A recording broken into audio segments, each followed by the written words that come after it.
নমস্কার বন্ধুরা, আজকের গল্প কে বড়, বুদ্ধি না বল নাকি ভাগ্য, এই নিয়ে আজকে গল্পটা বলবো। যদি আমার গল্পটা ভালো লেগে থাকে আমার চ্যানেলটিকে লাইক করে সাবস্ক্রাইব করে পাশে থাকার অনুরোধ রইল।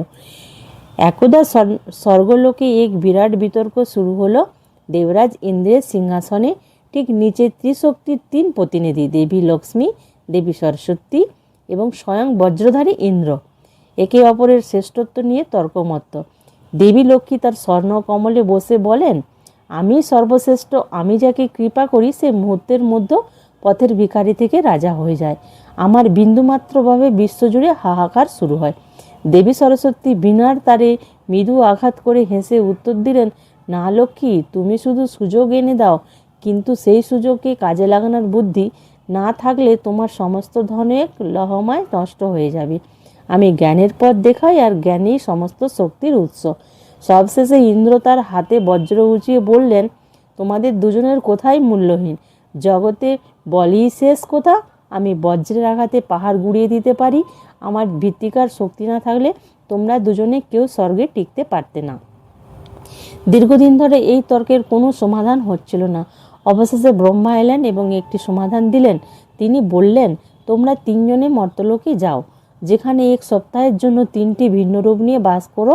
ফিরে এসো, তোমাদের কর্মের ফলাফল দেখে সিদ্ধান্ত হবে কে বড়। ইন্দ্র নিলেন এক মহাবলী যোদ্ধার রূপ, সরস্বতী নিলেন এক অন্তত বুদ্ধিমতী মন্ত্রীর রূপ, লক্ষ্মী নিলেন এক সৌভাগ্যশীল বণিকের রূপ।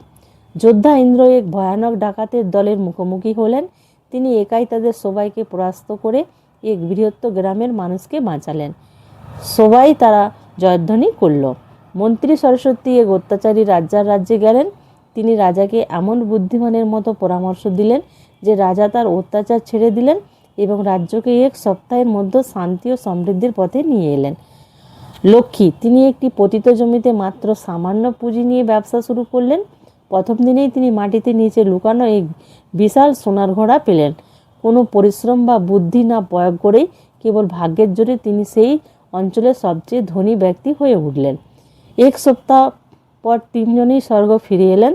ইন্দ্র তার বলের কথা বললেন, আর আমি বলের দ্বারা মানুষকে রক্ষা করেছি এবং শান্তি প্রতিষ্ঠা করেছি। সরস্বতী তার বুদ্ধির কথা বললেন, আমি বুদ্ধি দিয়ে এই অত্যাচারী রাজাকে সৎ পথে এনে একটি রাজাকে রক্ষা করেছি আর রাজ্যকেও রক্ষা করেছি।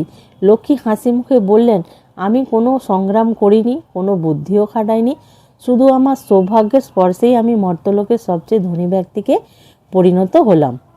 তখন ব্রহ্মা বললেন, দেখুন, ইন্দ্র বল মানুষকে বিপদ থেকে বাঁচায়, সরস্বতী বুদ্ধি সেই বলকে সঠিক পথে চালিত করে, কিন্তু লক্ষ্মীর ভাগ্য যদি সহায় না হয় তবে সবচেয়ে শক্তিশালী মানুষটি সামান্য পাথরে হোঁচট খেয়ে আহত হতে পারে। তার সবচেয়ে বুদ্ধিমান মানুষটি সামান্য ভুল সিদ্ধান্তের জন্য তার সব কিছু হারাতে পারে। ব্রহ্মা হাসি মুখে বললেন, আসলে তোমরা কেউই একা বড় নও। বল ভিত্তি করে, বুদ্ধি সেই ভিত্তিকে সঠিক দিকে চালানো করে, কিন্তু ভাগ্য হলো সেই অপ্রত্যাশিত অনুকূল বাতাস যা সব প্রচেষ্টাকেও সাফল্য চূড়ান্ত শিখরে পৌঁছে দেয়। মানব জীবনে এই তিনটিরই সঠিক সময় প্রয়োজন হয়। তো আপনাদের এই গল্পটি কেমন লাগলো? যদি আমার এই গল্পটি আপনাদেরকে ভালো লেগে থাকে তাহলে আমার চ্যানেলটিকে সাবস্ক্রাইব করে, শেয়ার করে, লাইক করে পাশে থাকার অনুরোধ রইল।